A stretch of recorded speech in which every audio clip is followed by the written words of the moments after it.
Bonjour à tous et à toutes, aujourd'hui nouvelle vidéo où on va parler des news du 30 décembre 2023. On commence tout de suite avec l'état du marché, donc on peut voir qu'il est plutôt dans le vert, mais à vrai dire c'est surtout car on a eu une grosse correction il y a pas longtemps. Donc là on peut voir, on a une grosse correction, il y a tout pile 24 heures, c'est pour ça que là on a pas mal de vert un peu partout. Et aussi donc notamment par exemple le FTX token qui a bien pump.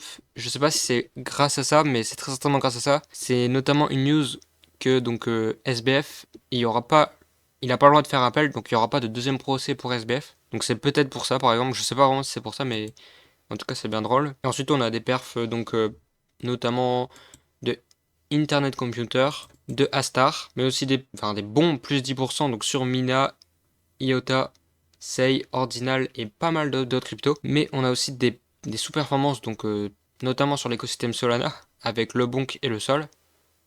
Mais rien de bien méchant, on est seulement à du moins 2 et moins 1%. Comparé à la hausse, c'est ridicule quoi. Et voilà, on peut voir le marché est plutôt dans le vert. Et dans le top 200, c'est plus ou moins la même chose. Avec un retracement de Corgi High, mais qui lui, encore une fois, c'est ridicule comparé à sa performance. Donc on va commencer tout de suite avec notamment Cryptost, qui nous dit que Minecraft, ils ne veulent pas de crypto du tout, mais ils vont intégrer Worldcoin pour les joueurs. Mais donc, en fait, ça n'inclut pas le token Worldcoin, mais ça inclut seulement, en fait, c'est tout simplement un KYC grâce au Worldcoin, quoi. Avec ton scan d'iris, tu vas pouvoir prouver que tu es un utilisateur tout seul, et donc voilà, c'est juste ça en fait. C'est juste une façon de faire un KYC beaucoup plus simple. Donc c'est sur certains serveurs Minecraft, les créateurs ils peuvent, s'ils veulent ou non, l'ajouter. Et donc voilà, donc c'est juste ça. Je sais pas, je pense qu'il y a pas beaucoup de gens qui vont le faire, surtout que je sais qu'en France par exemple, c'est même plus possible de se faire scanner son iris actuellement. Donc je pense que ça pose un peu problème. Mais c'est pas grave, on va voir donc ensuite la deuxième news, c'est le journal du coin, qui nous dit que plusieurs créanciers de MTGOX ont déclaré sur les réseaux sociaux avoir reçu leur remboursement aujourd'hui. Donc MTGOX c'était il y a 10 ans, c'était il y a plus de 10 ans. C'est vraiment chaud. Ils reçoivent seulement aujourd'hui après 10 ans de hack. Je pense que pour FTX, ça sera quand même plus rapide.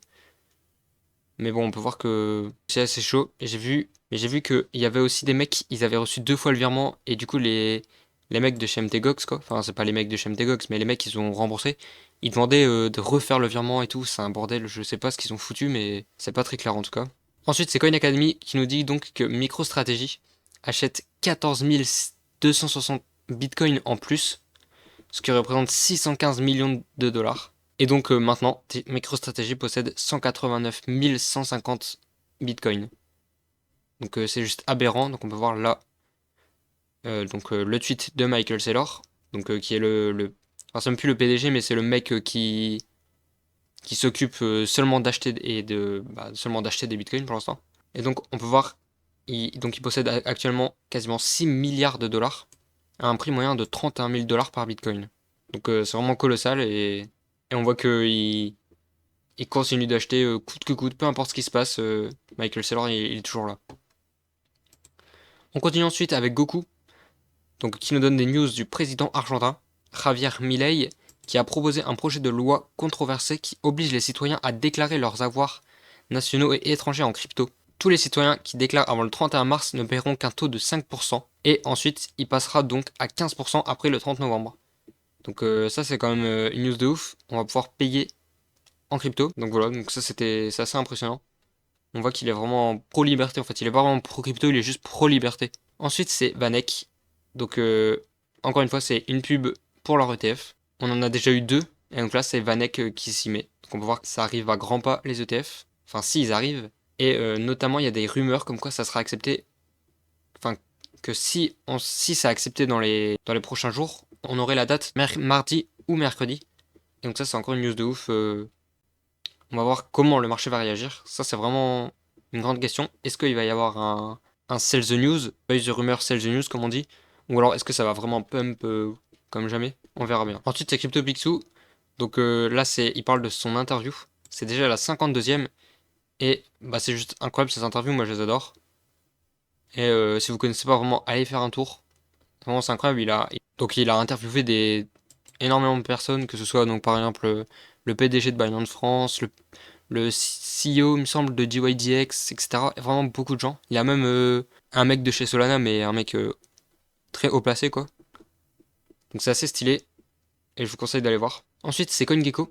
Donc ça, je trouve ça vraiment intéressant. Donc c'est les crypto airdrop en 2023. En tout, il y a eu 4,6 milliards de dollars de crypto en 2023. Avec donc le plus gros... par contre, il calcule par rapport à l'ATH. Donc peu de personnes ont vendu à l'ATH forcément. Mais donc voilà, c'est assez impressionnant. On peut voir notamment Arbitrum avec quasiment 2 milliards d'airdrop. Celestia avec 728 millions d'airdrop. Ensuite Blur, donc avec ces deux phases qui en tout ont rapporté plus de 800 millions. Jito 312 millions, ça on en fait partie. Ensuite il y a aussi WorldCoin avec 182 millions. Je sais pas du tout WorldCoin les 182 millions. Je sais pas si pour eux un airdrop c'est quand tu te fais scanner l'iris. Je pense que c'est ça. Et du coup en tout il y a eu 182 millions. iDoge 175. Donc voilà, on peut voir beaucoup d'argent. Et donc ensuite, une autre news, donc ça c'est un truc énorme, c'est donc Vitalik Buterin qui a donc un nouveau programme, donc voilà, une feuille de route, donc un programme quoi, pour Ethereum pour 2023. Donc on peut voir, c'est vraiment le bordel. Moi je comprends pas tout, à part qu'il va y avoir, il va y avoir du changement sur Ethereum et croyez-moi, Ethereum n'est pas mort, ça c'est sûr. Donc voilà, donc ça c'est assez stylé. Ah donc voilà, donc j'ai retrouvé, en fait je m'étais trompé, c'était pas du tout donc par rapport à son appel, mais en fait c'était par rapport à un deuxième procès qui était donc pour ses pots de vin, et donc il sera pas jugé pour ça. Moi je cru que c'était par rapport à son appel qu'il avait fait parce qu'il avait pris je sais plus combien d'années, 115 ans, un truc comme ça. Mais en fait c'est pas du tout pour ça, c'est parce qu'il avait une deuxième affaire entre guillemets.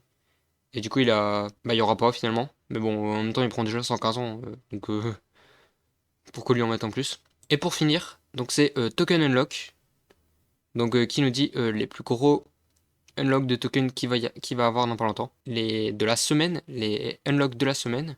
Donc avec le plus gros qui est DYDX, où ils vont sortir donc 111 millions de tokens. Donc 12% de la supply, c'est vraiment énorme. Mais on peut voir que la dernière fois, ça avait pas énormément fait chuter le prix, mais en même temps, il s'était pas non plus apprécié, enfin, il n'avait pas augmenté, contrairement à tout le reste du marché. Donc ça, c'est peut-être pas forcément une bonne nouvelle pour le cours. Mais sur du long terme, c'est vraiment une bonne nouvelle. Ensuite, donc le SUI avec 3% de la supply, donc 28 millions de dollars. Et ensuite, plein d'autres qui sont à peine plus gros que 1 million, à part le Galex, qui lui, donc 3,34% de la supply. Donc voilà, donc c'est peut-être surveiller ces tokens, donc peut-être si vous en avez, pourquoi pas hedge votre position. Donc c'est-à-dire, imaginons que vous avez, je ne sais pas, on va dire 1000 dollars de SUI, bah vous ouvrez une position short de 1000 dollars.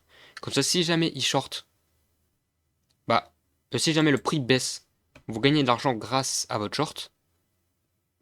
Mais si ça augmente, bah vous gagnez pas d'argent en fait. Parce que vous allez en même temps en gagner avec votre position, et vous allez en même temps en perdre avec votre short. Et à l'inverse, en fait, s'il descend, vous allez pas non plus en gagner. Car vous allez perdre avec votre position spot, mais vous allez gagner grâce à votre short. Donc en fait, c'est gagnant-gagnant, vous allez ni gagner ni perdre avec ça. Mais ça vous permet donc de vous protéger. Donc ça c'est assez utile pour ce genre de choses. Donc voilà, donc ça c'est peut-être une technique à faire si vous possédez l'un des tokens. Et donc voilà, donc c'était tout pour ces news du 30 décembre 2023. Merci, à la prochaine.